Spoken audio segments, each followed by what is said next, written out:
Maombi ya jinai namba 26287 ya mwaka 2025 kati ya Mheshimiwa makamu mwenyekiti wa Chadema John Wegesa Heche na Inspector General wa polisi na wenzake leo yaliitwa mahakamani, nikiwa na maana Mahakama Kuu Masjala ndogo ya Dar es Salaam kwa ajili ya kusikilizwa.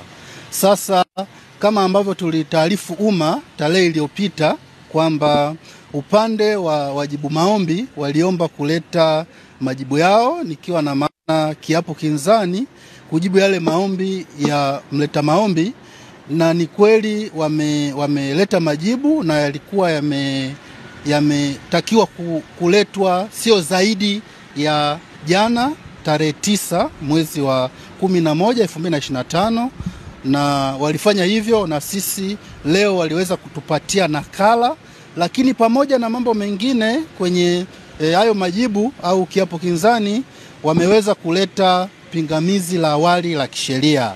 Kwa hiyo baada ya kuwa tumepata hizo nakala ya majibu pamoja na pingamizi la awali la kisheria, kama mlivyoona tulivyoingia kwa mheshimiwa jaji, tulieleza hayo kwamba tumepokea majibu kama nusu saa iliyopita.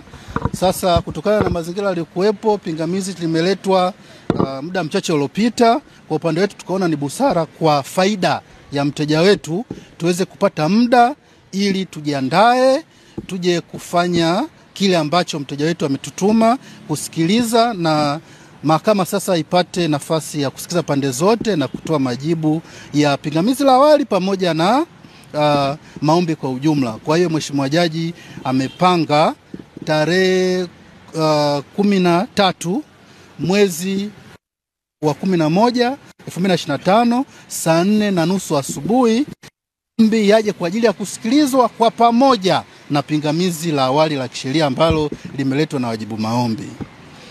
Kwa hiyo kwa kifupi ni hayo tu. Tunarudia jina la kwangu.